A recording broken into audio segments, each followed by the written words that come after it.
Hello and welcome to Did You Watch Survivor Last Night? This is a podcast about reality TV and friendship. My name is Jake Scheidel. Each week I talk about a certain reality show with my best friend, Thomas Powell. Hey Thomas, how's it going? What can I say, Jake? I am currently an extant human being, so that's how I'm doing this week. That was deep. I got a lot to think about now. We're here to handle the big questions. The real big questions, such as, did you watch the challenge last night?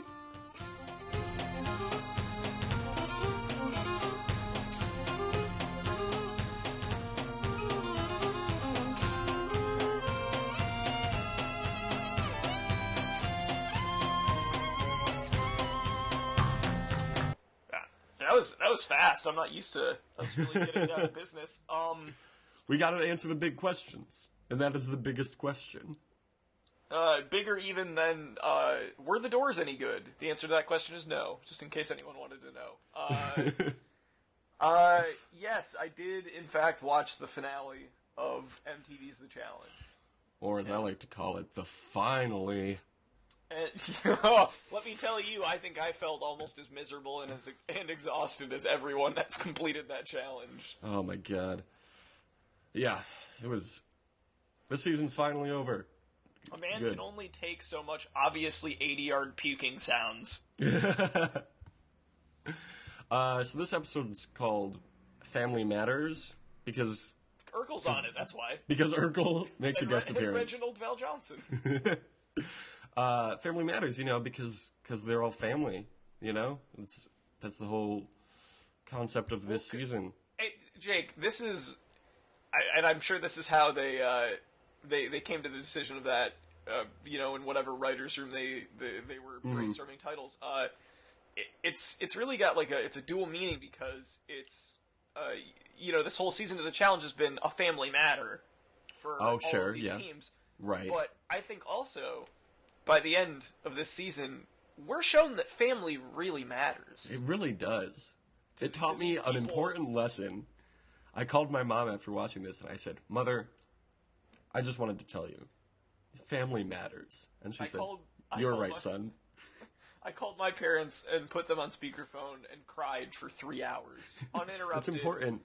Anytime that they would attempt to say anything, I would just start crying louder so that they couldn't get a word in. And I called them back 5 times because they hung up. I left. Family matters. I left, 3 10-minute long voicemails of just straight sobbing. Yeah, just crying. Yeah. Yeah, it wasn't even you weren't sad. It was just family is so important. Yeah, I was just overwhelmed with emotion. I wasn't. It's not like I was saying anything while I was crying. It was just sobs. Do you think they get it? Do you think they understand why? I didn't feel the need. I haven't called them back since. So no. Why would you? I think they probably understood. That's good. I assume they listen to every episode of this podcast. So. Of course they do. This is a podcast that exists. They know what our journey's been.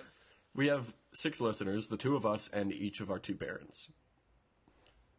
I mean, hey, that's better than 0 listeners. That's true. It'd be really sad if we get 0 listeners, if even the people who do the show. It would mean that even we can't listen to ourselves talk. It's I do not like it. At that point, you might as well pack it in. But we're going to be famous, and Jeff Probst will be on the show every week. Yeah. Let's get the Jeff official Probst. Survivor podcast, and Jeff Probst will make an appearance for a 10-minute interview every single week. Every week. We'll say, Jeff, what did you think of Joe? Oh, yeah, there is somebody on Joe this season of Survivor, which we should discuss what this episode is going to be all about. We're only talking about the challenge today because Thomas has not seen Survivor yet, and we don't want to do an hour-and-a-half long episode, so... Yeah, I am standing by my my previous statement that unless it's a double episode, a extra long episode, or there's 2 episodes in 1 week, I will not devote time to 2 different episodes in 1 week of either of these shows. If they overlap, one of them I will not watch. Unfortunately, that means Survivor goes by the wayside this week. Both Survivor and the challenge this week, I would say, were equally interesting. I enjoyed parts of them, but, nothing to write home about. Solid B. Solid B on both. episodes. So they start stage 2 of the final challenge. You know, sometimes they call them missions, like they're secret agents. Yeah. That's weird. I think that's just a thing that TJ says, but TJ's a weirdo. yeah, TJ is a fucking weirdo. Yeah. Get back on your bike, TJ. Why are you hosting this reality show? I like that we've gone from being like, yeah, TJ's cool, I hang out with TJ, to being like, fuck you, TJ. Fuck TJ. Die. You know, You're Jeff not Probst. Just got that itch, you know? Like, the TJ methadone just isn't doing it for me right now, so I've grown to hate it, and I just need that straight dope. I need that black tar approach. I get it. Oh, speaking of drugs, I was walking home the other night, and this dude tried super hard to sell me cocaine. Just out of nowhere. I was waiting for a light to change, and this dude comes up to me and, tries to shake my hand, and I'm like, I don't want to do that, because I don't know what this is leading to. And then he, stuck his hand really close to me, and I was like, okay, fine, I'll, limply shake your hand. And he's like, you fuck with coke? And I was like, not really. Nope, not something I want to deal with, especially from you, stranger.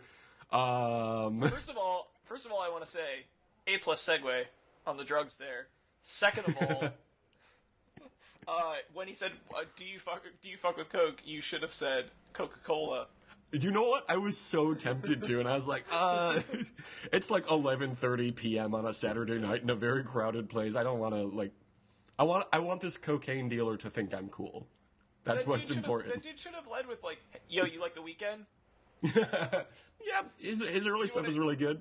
You want to know what, all of his songs are about? Here, buy this coat. All of his songs are about being sad. Do you want to go be sad? We can just go get a beer and talk about how sad we are. It's either about being super high on coke or being really sad, and also fucking is involved in every single part of it. Yeah. Dude, High for This is such a good song. That's still, the best song he's ever done. Yeah, High for This is great. I think I like The Morning a little bit better off of House of Balloons. Yeah. House of Balloons just in general is great. Honestly, the Beauty Behind the Madness or whatever, the most recent album is it's good. I really enjoyed good, yeah. it. But he's never gonna make anything better than House of Balloons. Yeah. House of Balloons is awesome. Well, he's also still 22 years old, so there's definitely a chance he'll come back around and make something great. Mark my words, he will never make anything better. Also, because he might die by the time he's 26. Jesus, so. right? 27 forever. Yeah. You know that club? But it was the 27 Forever Club. Yeah, it was nice to see him make something I was engaged with again, because House of Balloons is good. Thursday was decent. Fine. Yeah, it was all right. Echoes of Silence was pretty good. And what the fuck was his first actual studio album called? Because it has a really stupid name. Isn't it Kissland or something? Oh yeah, Kissland. I forgot about that one. Yeah, it's not very good. The title track is decent.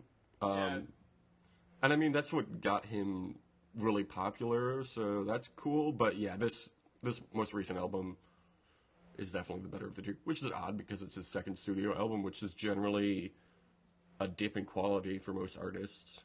Yeah, and if the first one doesn't really take off, which the first one didn't, you don't expect someone to have their breakout album with their second album, you know? Yeah, I suppose, but he was floating under the surface for a really long time. Yeah, he's established. I guess I think Wicked Games got some radio play. Yeah, it did. Which is good because it's a good song, but yeah. House of Balloons is still the best thing. Yeah. God, I might listen to that after we're done doing this. It's so good. It is really good.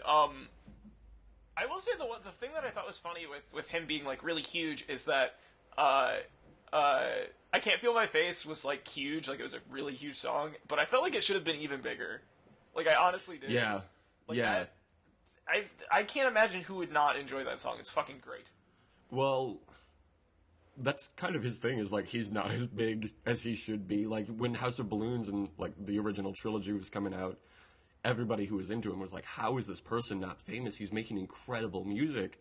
And then he finally did get famous, and it's just but why aren't you more famous? I'm fine with him not being the most famous though, just because he has really terrible attitudes about women. So I kind of have to enjoy it with some reservations, because it's really good music, but it's also oh, he seems like a really fucked up person. Yeah, which I think a lot of that is just for show, but also a lot of it is probably grounded in reality. Speaking of that exact archetype of a person, what do you think of TLOP? I have not listened to it yet. Oh, cool. All right. This has been some really excellent podcasting. I'm not just going to give my opinions about it, because, like, you're not going to know what I'm talking about. I looked for it when it was first released on Tidal, and I was like, oh, cool, Tidal is just, like, streaming it. That's cool. I don't have to download this thing. And then it was like, samples, because it would play for 30 seconds, then it would skip to the next one. I was like, what is going on? It took me like 3 or 4 songs before I realized what was happening. But I've heard really good things, and then I've heard really bad things about it also, so I'm very interested in listening to it. I'll just give like a basic overview on it. It's the first half of it starts really strong. It hits some rough spots, and then by the time it gets to tracks like 10 through 18 are all pretty fucking good. Like it hits like a really strong. Look at it. It starts with the Chance the Rapper, like Ultralight Beam or whatever, which is really good. Yep. And it's got like a part 1 of a song with Cuddy on it, which is really good. But then when it hits part 2, they have this feature by an artist named Designer, like DESIIGNER, who literally sounds like, you know how in wrestling there's been multiple times where there's been like a fake version of like Masked or like previously established wrestling character, like when Scott Hall and Kevin Nash left to go to WCW, Vince McMahon had people be fake Razor Ramon and fake Diesel to see if like people would notice, because they still had the trademarks, and they did that with Kane once, I think, too, where they had somebody else under the mask. They've just recently done it with Sin Cara. Yes, yeah, they did that with Sin Cara too. This is that, but with like Future, where this dude is clearly like, they even have like the Metro Boomin drop. Weird. And it's like, oh shit, Future's gonna be on this, and then it's just some dude who's like not as good as Future, but is clearly like just aping Future's style. And I have no idea what the fuck happened there. I don't know if Kanye and Future like don't want to work together, or he didn't want to pay for the feature or whatever. But it works for the hook, because they basically got Cuddy to do whatever Future's like the like vocal hook, like the singing hook would be. And that works really well, actually. That's, like, the strongest part of the song, other than the beat. Yeah. And, man, the Designer part is just... the whole time, all you're thinking is, like, man, this could be a lot better. Yeah. Yeah, I definitely want to listen to it. It's, like, the album I am most excited about since, I don't know. I mean, I was really excited for Black Star, the last David Bowie album. Yes.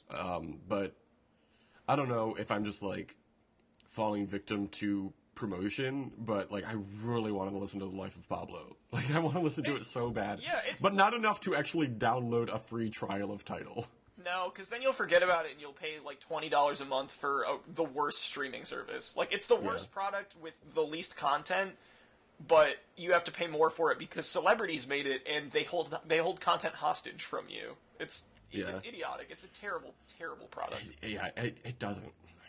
I understand why they did it. It's just a bad business model. It's a stupid move for Kanye too, because Tidal is never gonna be like, it's never gonna be bigger than Spotify. It's never gonna be like an actual competitor to Spotify. And if you had just kept the album for $20 on your site, like I honestly would have paid $20 for it. I would give you money for that. But like, if you're not gonna let me, I'm not gonna do it. I'm sorry. I'm not subscribing to Tidal. It's a garbage product. Tidal is to Spotify what Yahoo Messenger was to AIM. I would say it's even worse. It is the tout to Spotify's Vine. God. Wow, that's how bad it is. It's that's irrelevant. A brutal review. Whatever happened to tout? It never got off the ground. Died. Anyway, we are almost 15 minutes into this and have only said TJ Levin's name once. That's as far into this episode as we've gotten, so let's get into it. Then he'll be summoned. Like, he'll come Is that true? Yeah, because I'm sorry. Oh, well, I don't want that to happen. I'm looking into a mirror right now, so... I did not know that. So, they start at stage 2 of the final challenge, and TJ says, let's get you suited and booted. First of all, would have been a great episode title. What are you doing, producers? We've already explained why Family Matters is the best title anyone has ever given an episode. I don't think we need to recap that, Jake. Mitch claims to have never had a suit, which I don't believe that at all. That seems unlikely. Yeah. Right? I don't know. He's still pretty young, right? Like... Yeah, but I feel like I owned a suit when I was, like, 15 years... Probably even earlier. I have had a suit. I don't currently have a suit, but I have a couple sports coats and, like, some nice... Yeah, you can put a suit and, like, together, ties, yeah. But, like, I don't have, like, a suit. I guess that's what he meant, but, like... If you got a sport coat and a tie, you can put a suit together pretty easily. Also, and at one point during, like, my childhood and adolescence, I had a suit. It would not fit me anymore, but I definitely had one. You're not putting on your first communion suit anymore? No. I think I would look like a weird, like, fetish play version of Angus Young, where it's like, my fetish is like, weird-looking, age-inappropriate outfits that are way too small. Ugh, yeah. Or I would tear out of it, and it would make me feel like I was, like, a big, strong guy. Catholic Hulk. I think that's a good show premise. That's good. That's a good Mad TV sketch. Pope Hogan. I like it. So in stage 2, they are everybody's given a briefcase that they have to carry throughout the rest of the challenge. And TJ tells them that they have to catch a train. But before they catch a train, they have to eat a traditional German meal, which there's like blood soup and sausages and other stuff that's apparently gross. The thing, these have to be, like, purposely badly made versions of these things because, like... Yeah. Well, I know, like, blood sausage is, like, an easy to go to, like, oh, disgusting, it's like blood, but I don't think it has a bad reputation as, like, an actual food from people that have eaten it. And one of the things that they had there was speck, which is, like, you'll find that on, like, charcuterie plates. Like, speck is not bad. Yeah. But it's that psychological thing again. If they're like, you're gonna eat gross food, here's some regular food that Germans eat. Yeah. Also, you have to eat a lot of it too. Is the thing? There's a lot. Yeah, that is true. There's like 6 plates for each person of 8 like sausages. full. Like they're like good sized sausages. Like, this was the worst. This was. I hate watching this. It was a lot of people just complaining and then throwing up incredibly loudly to the point that, like I said earlier, I can't believe that this was actual audio because they would have had to have microphones, like, directly in the buckets for it to actually, like, get the sound that they were getting. Nobody who vomits that loudly. I mean, if you're eating blood sausage, you know, there's a reason Germans are so fat. They don't puke up their blood sausage. What? What is that stereotype? That's not a thing. Ladies and gentlemen, we have a title. Did you see Corey and Mitch's bandanas? Yeah, I liked. I was into it. I liked Mitch's bandana. Yeah, it was very well thought out. Like one of them had a red bandana, one of them had a black bandana. Their suits were red and black. Good on them. They solidified their place as my favorite team among me too. The final 3, and that's stiff competition because I love me some Jen. We're also biased though. We're also biased because we are from the same place as them. Oh no, but the thing is though, is like that didn't. Is Mitch also from Grand Rapids? I didn't think he was. I don't know. They didn't really mention it. But they did. Corey did name drop Grand Rapids at the end of the episode. Yeah, like not a big deal. He did. But Beer City, USA, the city where I live. But no, I at a certain point, because, like, I didn't like Corey earlier in the season, I kind of, like, threw that aside, and then they won me back over, just based on personality. Yeah. So Jamie finishes his blood soup with no problem, but Jenna can't down it. And Jenna says, I don't even eat regular food. We also got a really great talking head of Jenna, where her strategy with the blood sausage was just to cut it up into small enough pieces that she could just swallow it whole, because she was like, she said, I have no gag reflex, so I can just take, like, big pieces of sausage and just, like, and then she stops and is like, oh no, that sounds really bad, doesn't it? Like, I'm talking about, yep. I don't think we need to get into that, because it's very obvious what that implies. Yes. Jamie and Cara finish their meal and run to the next checkpoint, and then the time is up, and each team gets a 5-minute penalty on their final time for each plate they don't finish. So Corey and Mitch get a 10-minute penalty. Jen and Brianna get a 30-minute penalty. So that lead they had is gone. Might as well pretty never much. happened. Yeah. So then everybody gets in this limo to ride to the train. And Jenna's like still feeling sick from all that food. And she's like got her head in her hands and just mumbles, "No more challenges for me." I did like at some point during this episode, like pretty much everybody was like, "I'm never fucking doing this again." Yeah. Which I'm sure is standard for this show. Half of them are on the next season. Joke's on you though. You want to keep up those club appearances. You gotta at least be on some MTV stuff every once in a while. Yep. So they get to the train station and have to descend a staircase, and then another staircase, and then another. And eventually they get to this grimy terminal. It doesn't look like it's been used in a while. They have to stand in this little box, or like a taped off portion of the floor, and hold their briefcase for the entire night. And if they want to sleep, they have to sleep on this rickety bench and give their partner their briefcase, so their partner has to hold both briefcases. Jamie mentions he feels like a stronger person for going through all of this, which that's good for you. Brianna says that she probably won't do anything like this ever again. What a surprise. So she wants to make this worth it. Okay. Which, I mean, if you finish, that's $25,000, so that's worth it. Yeah. And, yeah, I mean, her partner didn't finish the final challenge last season, so, you know, you don't have a lot to live up to. Just finish the challenge, and you're already doing better. TJ then shows up at 7 a.m. and tells them the train's been canceled. And I also loved when the transit workers or whatever, totally legit came over and were like, "Oh, you have to leave. You can't be here anymore." Totally because they were actually in trouble and not because the show was like, "Hey, can you do this?" Yeah. And TJ just looks at him and looks at the controllers like, "I guess we have to go." Sorry, guys, I really thought this train was coming. And he says it like 5 more times. Like, it's like, dude, we know. It was part of the challenge. Like, they got it. Yeah, they figured it out pretty easily. These aren't complete idiots.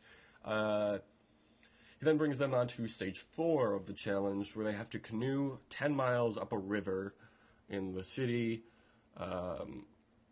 Okay, fine. That's a fine This is a really challenge, unfair challenge for canoeing. Like, as an unfair challenge for Jenna and Brianna compared to everyone else, because like they're just never going to be as fast, and they don't have someone who's going to be good for steering. Like, you have to be pretty strong to steer well in a canoe if you're in the back position. And like, I knew it was going to be a disaster for them. Yeah, Cara Maria and Jamie come out in first, but they're arguing while they're paddling. Jen and Brianna fall pretty far behind, and then they start arguing, and eventually they run into the side of the river and just start laughing. And just like, hey, look, you know, let's just have a good time. I think that was the point where they're like, we're gonna finish in third. Like, let's just accept it and finish this. Yep. So Cara Maria and Jamie take first, Corey and Mitch take second, and Jen and Brianna obviously take third. There's also, after they get off the canoe, they have to solve a puzzle that's basically Sudoku, and No, that's before the last leg. It's not after the canoes, it's before the last leg. Oh, oops, well, I spoiled for the audience what the final finish was. Oh no, it was the next thing that I was going to mention, but whatever. Yeah, so they then they go to this Olympic stadium, and outside the Olympic stadium there's 3 stations where they basically have to solve a Sudoku puzzle, more or less, except that each there's like 9 spots on this square, and they have the pieces to this puzzle in the briefcase, which TJ tells them, which I took issue with. It seems like it would be more fun if he was like, okay, here's the puzzle, you have to add these numbers up, so every row, column, and diagonal has to add up to the same number. So find the pieces. All of them still holding the briefcase, and they're like running around like, where are the pieces? Where are the pieces? And the first one to realize, oh, they're in the briefcase. Like, that would be much more interesting. But instead, TJ's just like, oh, they're in the pieces are in your briefcase. So open up your briefcase. Like, why did they need to hold on to this so long? I don't know. Just to give them something that one more thing to think about to complicate it. So if they leave something, they have to go back for it, or it's just a slightly added level of difficulty. I guess they should have added another level of difficulty. That's my opinion. I think that would have made bad enough. This seemed horrible. This whole thing. I will say, before we move on to the next leg of the last part of the challenge, there, just another reason that MTV should pay me. You know what the title of this episode should have been? And it would have been like Family Matters. We've discussed it. No, well, I mean, yeah, it's the perfect title, but imagine a more perfect title, because the best title would have been Station to Station, because they went from station to station for this challenge, and Station to Station is the first album that started David Bowie's Berlin period. It was the first album that he went to Berlin and recorded. That would be very clever. And it's music television. David Bowie made music. There we go. There we go. But Family Matters, because they're all bigger Urkel fans. Big Jaleel White fans. Yeah, they just love Jaleel White. Was he ever on The Surreal Life? I don't think so. I feel like he was. was. Pretty well adjusted. Yeah? Well, that's good. Good for him. I'm happy He was for the him. voice of Sonic the Hedgehog, the animated series. Good for him. Chili dogs. So unsurprisingly, Mitch figures out the number they're looking for is the number 15. So he and Corey figure out the puzzle pretty quickly and run into the stadium. At this part, unsurprisingly. Oh, it was so great. Jenna and Brianna and Cara Maria take a really long time to figure it out, and Corey and Mitch run into the stadium where they have to run 8 laps, which is 2 miles. And once they finish their 2-mile run, they are done with the challenge. So they're running around the laps, or the track, and they're talking. There's a lot of talking heads about David Byrne's there. How Tina David? Weymouth. They're just so excited Tina about David Weymouth Byrne. is there. Surprisingly, because they've been feuding for a while. That's why the band has never gotten But back together. they came together for the challenge because family matters, Yes. and the talking heads were a family above all else. You know, sometimes families feud. That's why there's a show called Family Feud. Steve Harvey was there too, and he actually said, he said verbatim, sometimes family feud. That's why I host the show, Family Feud. And then he declared the wrong winner. They were like, all right, TJ at the end was like, hey, Steve, can you open up the card to reveal who the winner of the $250,000 is? And Steve Harvey's like, TJ Lavin wins, and TJ's like, no, that doesn't sound right. What a funny, timely reference. What a joke. It's funny because we MTV, filmed the show before that happened. Such good ideas. We are the new producers. I'm Zara. I'm Matthew Broderick. Well, I was gonna go Zara Mostal, and you're Gene Wilder, but whatever. I know. I knew you were gonna go for the original, I have to be and Nathan I thought Lane? it would be Fuck funny. You. I thought it would be funny hope to you go die. for the updated version. Not before I watch the producers again. The new one. Just kidding. I saw it once and it was fine. I think I saw that with you in theaters. Probably, yeah. We from the ages of 7 to 21, we probably saw every movie in theaters together. I mean, probably not, but I don't think it's that far off.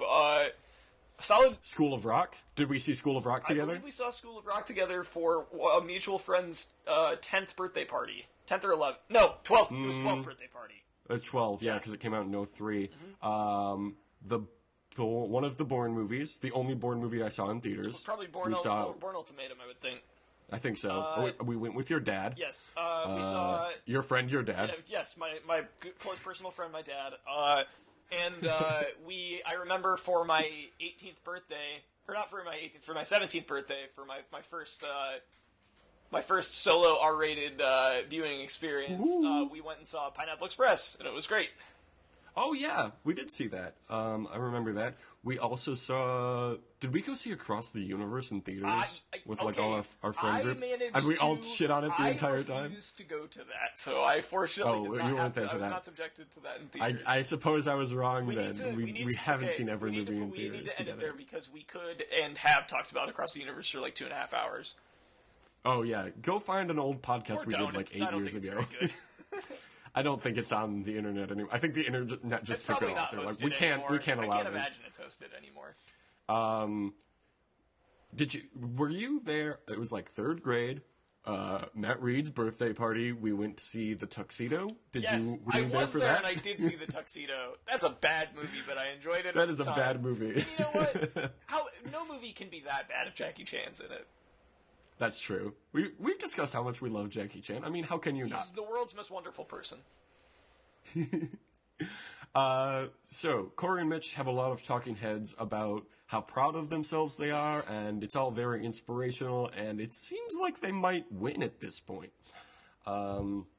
They finish their final lap before either of the other teams finishes the puzzle.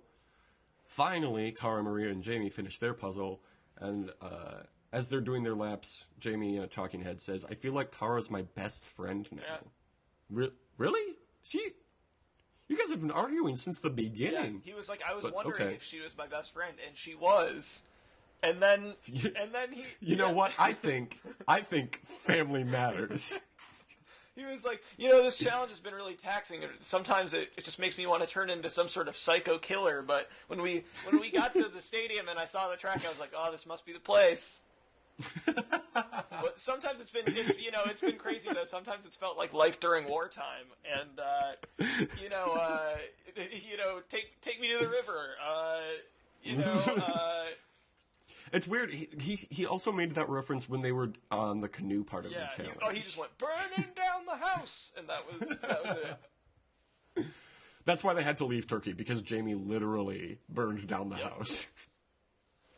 They're like, I guess we'll go to Berlin now, because Jamie took the talking heads thing too personally. Yeah, Jamie in his talking head was like, favorite song, burning down the house. Favorite movie, bringing down the house. When Eugene Levy says you got me straight trippin' boo, I think that's the funniest thing that anyone has ever said. Did you see that movie in theaters? No, but I did see it on a rented VHS. I love that era when things were both on VHS and DVD for like that 2 years, like early 2000s. Saw also in third grade, I think, my birthday party. Our friend Nate got me Johnny English on VHS. I remember watching that. And I was very upset that it wasn't on DVD. I was like, DVD's the new thing, but I guess I'll take this. We also, my family owns Shrek on VHS. And then like a bunch of old movies on VHS, but those are the two most recent ones, I think. Shrek and Johnny English. That's the other one. By the way, there's like one other line in Bringing Down the House that I think was like one of the big like trailer lines, but the line that Eugene Levy's character says that leads into the "You got me straight trippin' boo," because like one of the things in the movie is he's like super infatuated with Queen Latifah is I'd like to dip you. I mean, why not? I'd like to dip you in Cheese Whiz and spread you all over a Ritz cracker if I'm not being too subtle. And then Queen Latifah's like, boy, you sound kind of freaky. And then the line that we've all, we're all waiting for, the one we know and love, the line that in the trailer brought millions to the theaters to see this movie. Oh, you have no idea. You got me straight trippin' boo. Oh, the other one is this is not actually Eugene Levy saying it. This is Steve Martin's character delivering a message from Eugene Levy's character to Queen Latifah's character. It's the cool points. The cool points are out the window, and you got them all twisted up in the game. Yep, that was a bad time in filmmaking history. We didn't even know. We didn't even know what good cinema was like. Yumi and Dupree hadn't even been released yet. Perfect movie. It must be really good because it's a movie I like to reference all the time, and everyone seems to really enjoy it. So, the last thing I've watched from Yumi and Dupree, which I don't know why I'm not watching it every night because it's perfect. The scene where like Owen Wilson fantasizes about Kate Hudson licking his face on a boat. Oh, and then doesn't he wake up and it's like a dog or something? Oh, yeah, I forgot about that. What a great joke. I actually have not seen that or anything from the movie. I just assumed that's where that scene would go.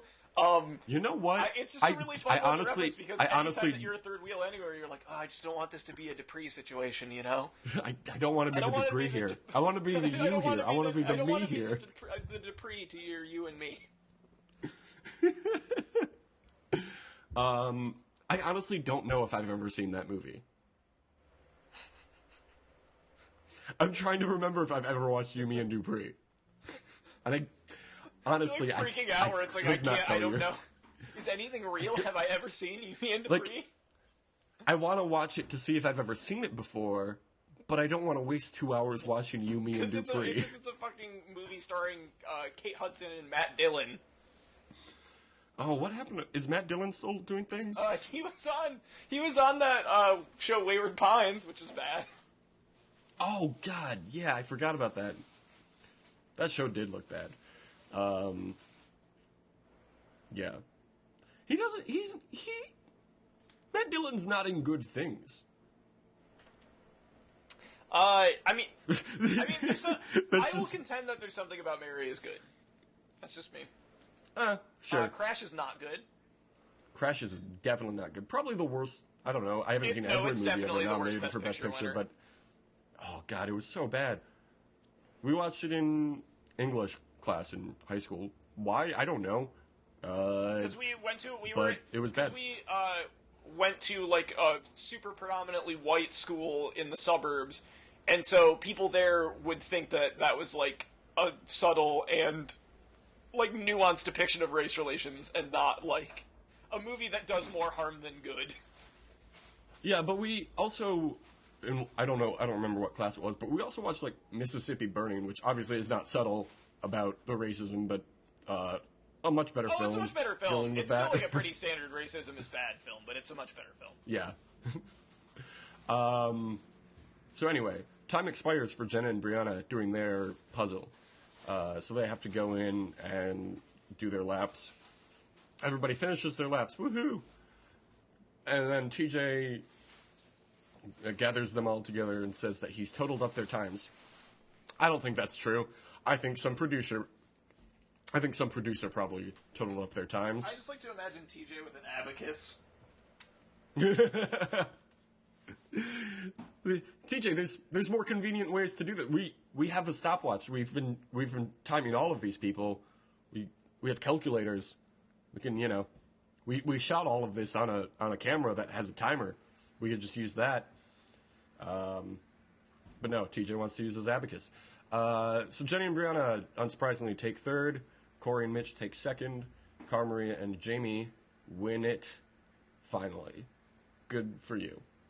Corey and Mitch are happy that they won, and Corey says, "This is for everyone in LA and Grand Rapids." Woo! Grand Rapids shout out. Yeah, I was like, obviously we want to win, but like we're still happy to take second place. And then they pose and like Corey like bites his medal. Yep, it's not a real medal, but it is a silver medal because it was an Olympic stadium. Mm-hmm. Yeah, I mean, they have to be. You're in an Olympic stadium. It's against the law not to have it be an actual silver medal. Cara Maria and Jamie also bit their medals. I never saw Jen and Brianna bite their medals. So I mean, it's a bronze. Are that's you really why they took third be that place. Enthusiastic about a bronze medal? No. Like, ugh. I guess technically I finished. I think you'd be enthusiastic about it if you were at like the Olympics and there was a field of more than 3. Like if bronze would mean that you finished third of 3, but technically they finished third of like 16. Yeah, I suppose that. Which that's pretty decent, good on, for a team that no one expected. They made it a lot further than anyone thought, and they were in the lead at one point during the challenge, which I don't think anyone really expected. So. Yeah, good for them. I mean, yeah, they did well. I'm very proud of both of them. Good on you. More proud of Corey and Mitch. They're my Grand Rapids brethren. Local kid done good. Yep. Or Mitch, made unfortunately, good. The local kids that made good. Yes. Corey's going to be on the next season. Mitch, unfortunately, is not. So Battle of the Bloodlines is finally over. This has been, honestly, the worst season. Which is fair, because our first season doing this podcast of Survivor was the best season of Survivor in probably, 5-6 years. Probably even longer. It was the best season since Heroes vs. Villains, which was season 20. So that was a while ago. So... We needed some balance. It's a yin-yang kind of thing. Yeah, exactly. That's what I'm trying to get at. Then there was the reunion, which was pretty uneventful, but I did want to tell you, at one point they were talking to Corey about his hookup with Anissa, and you know how Corey mentioned, like, he's got his girl back home that he loves so much, and they ask him, like, if you love this girl so much, why were you hooking up with Anissa? Did you think you were going to get away with it? And Corey says, look, I'm going to be real with you. I thought I was going to get away with it.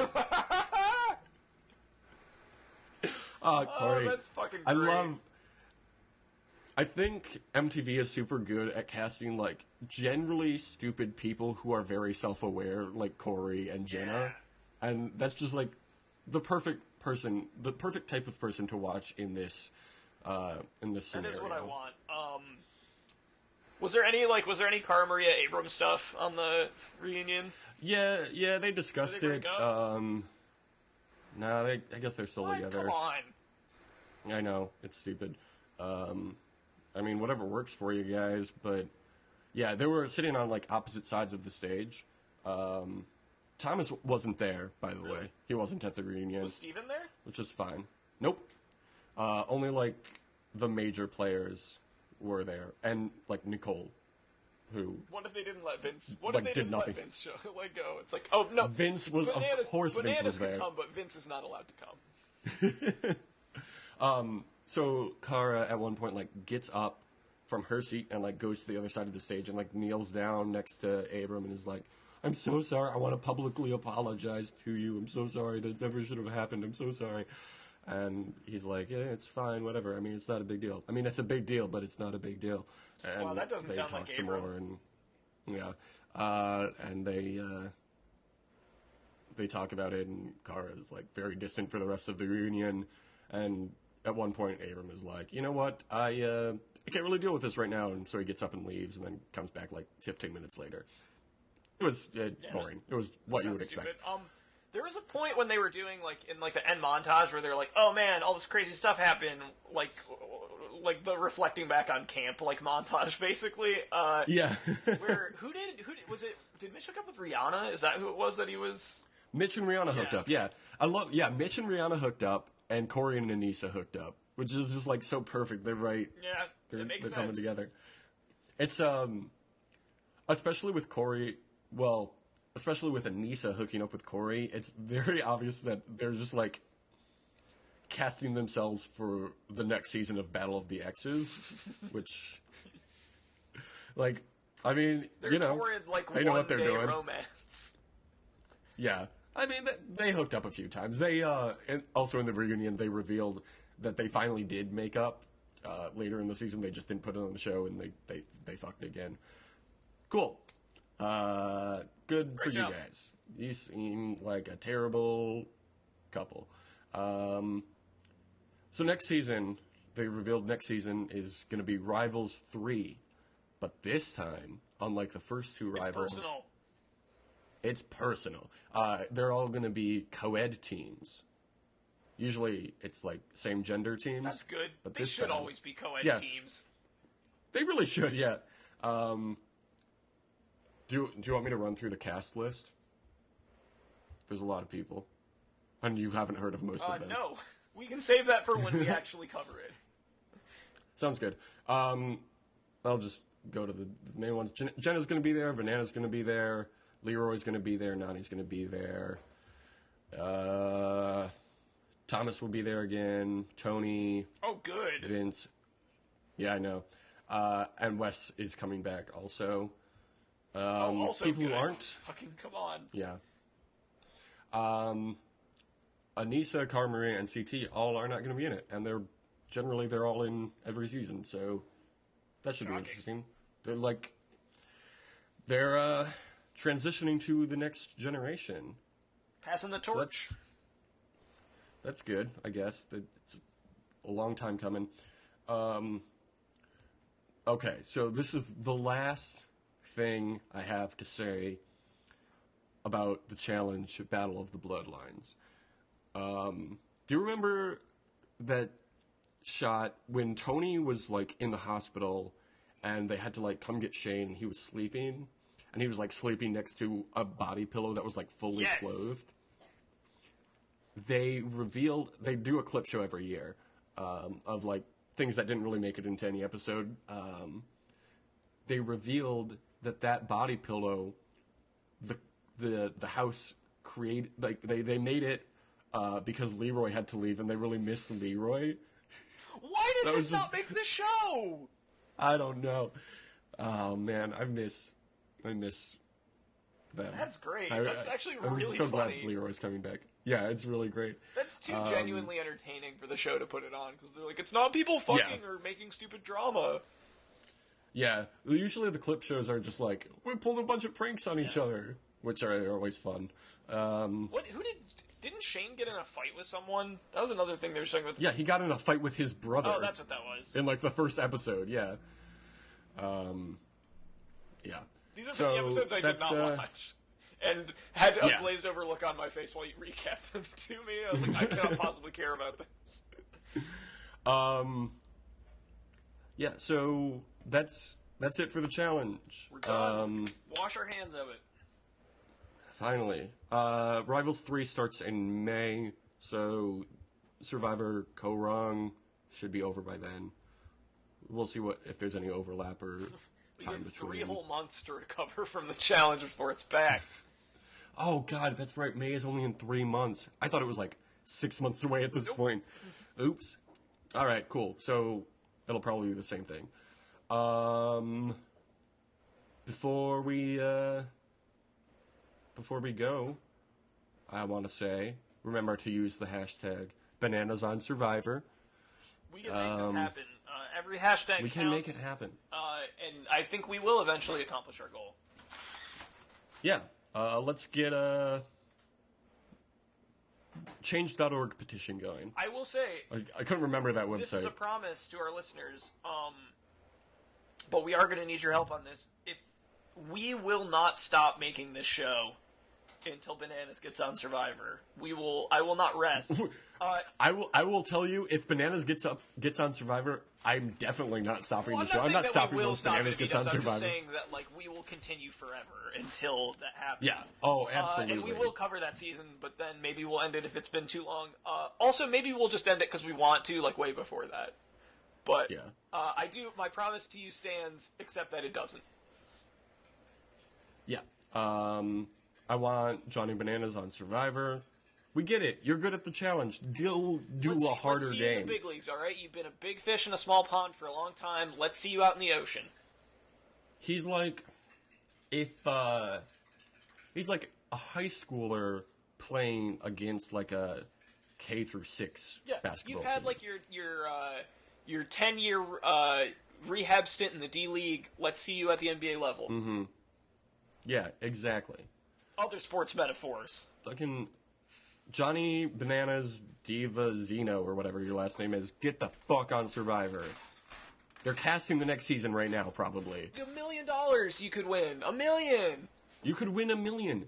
You don't even have to split it with anyone, except for the government. Oh, that's a few seasons ago on Survivor. John Rocker, the pitcher, was on, and everyone fucking hated him, right? Because he's a terrible person. Yeah, he was awful.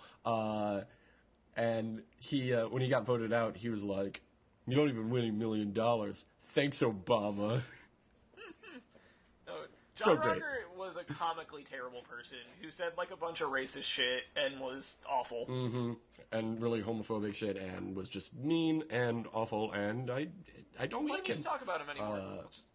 Let's forget he ever existed. We're on Twitter as a show, and as individuals. The show's page is DYWSLN. Follow it. Sometimes we post things. Yep.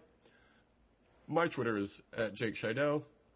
Thomas is Tom not Tom, spelled with an H and then a no H, and then there's underscores between each word. As my bio proclaims. Is that adequate? Yes. As my bio proclaims, I was voted #1 Jeff Probst fan in the world by Jeff Probst Fan Magazine. I voted for you. We're also on Facebook. Did you watch Survivor last night? Jake, I already answered that question. Don't update that as much as I should. Oh, jeez. Man, that was That was a long introduction. 50 minutes for that introduction. You know what? It was worth it, though. Now let's get into true. the show, huh? We have fun around here. So this season, we also have an email, which, feel free to email us anytime with anything. We will accept all emails because that's how email works. Do you want to tell us that you hate listening to our podcast and we suck? Literally any kind of feedback would be appreciated. That's but great. Also, fuck you. Yeah, anything. Try very hard. We try super hard. There's a lot of scheduling that usually takes a whole text to figure out.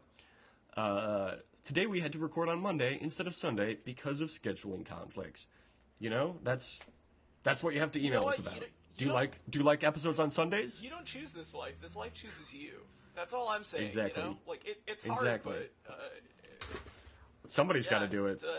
As Faith No More once said, it's a dirty job, but someone's got to do it.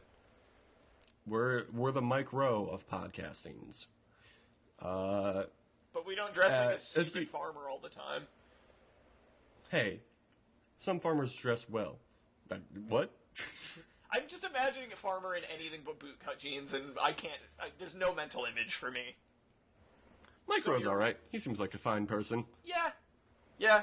He seems like the perfect guest for wait, don't tells me. Wait, don't tells me.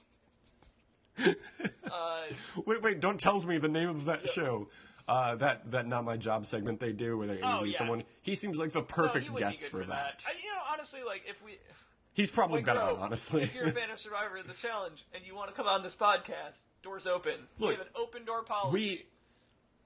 I know Survivor's in the name, but the slogan is it's a TV show, or it's a podcast about reality TV shows and friendship. You are a friend of the masses, and you have a reality TV show, so come on our show. I know we got off on the wrong foot when I insulted the way that you dressed, but I would love to have you on. We're not going to judge you for that one YouTube video of you talking about how you've have had sexual fantasies about Disney princesses or whatever. Because who hasn't? Yeah, I mean, who hasn't, honestly? Jasmine. Yeah, come on. Ariel. Not Ariel. She has a fish body. Look. What's her name from Beauty and the Beast? Beauty from Beauty and the Beast? This is gross. Beast from Beauty and the Beast? Gaston from Beauty and the Beast? Look, the clock from Beauty and the Beast? Real looker. Gaston. Basically, Jake just wants to fuck anything in Beauty and the Beast. Yeah, I would say so. The dad in Beauty and the Beast, who's a weirdo, he seems like a fun person. LeFou? I know personally. Is that his name? I was very aroused when he lands on the poker or whatever. Doesn't he land? No, he gets his butt burned. That really that was a pivotal moment in my life of my sexual awakening. So anyway, if you do email us, be sure to sign it your pal Jeff Probst. We'll get our hopes up so high because we'll think Jeff Probst is coming on the show, and then it'll be Mike Rowe, and we'll just be really passive-aggressive to him for an hour. Fine, you can come on too, Jeff. We have a celebrity guest. It's not Jeff Probst. Not the one that we anticipated, but this is a step for us. He's a white guy in his 40s or 50s with brown hair and he who hosts the show. So I guess this is not unlike Jeff Probst. It's just not Jeff Probst. He's not Jeff Probst. He's not TJ Lavin. Mike Rowe, how you doing? Now I'm gonna have to follow Mike Rowe on Twitter. Please email us, Mike Rowe. But if you do email us, Mike Rowe, be sure to sign it your pal Jeff Probst. We'll be able to figure it out. Very important. We're 23 episodes into this. We haven't gotten one email from an actual person. Just email us. Email us a selfie. Please. It doesn't even have to be of you. Email us a selfie of Jeff Probst. Email us. It doesn't even have to be us. Email us a screenshot of Jeff Probst. Email operators are standing by. Toll free. Please email us. All right. And as always, have a great summer. Deuces. I wonder which brother is better, which one our parents love the most. I sure did get in lots of trouble, they seem to let the other go. A tear fell from my father's eyes, I wondered what my dad would say. He said, I love you and And I'm proud of you both in so many different ways.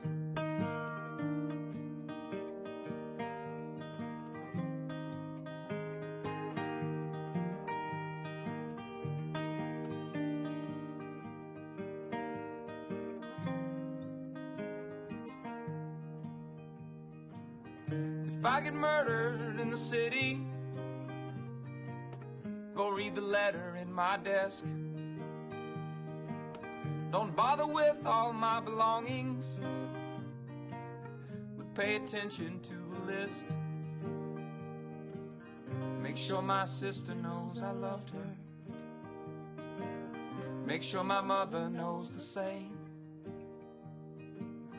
Always remember there was nothing worth sharing like the love that let us share our name.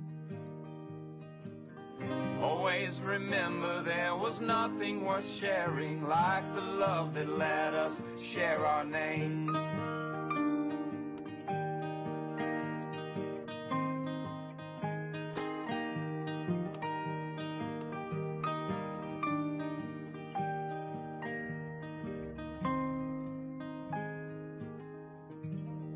They were both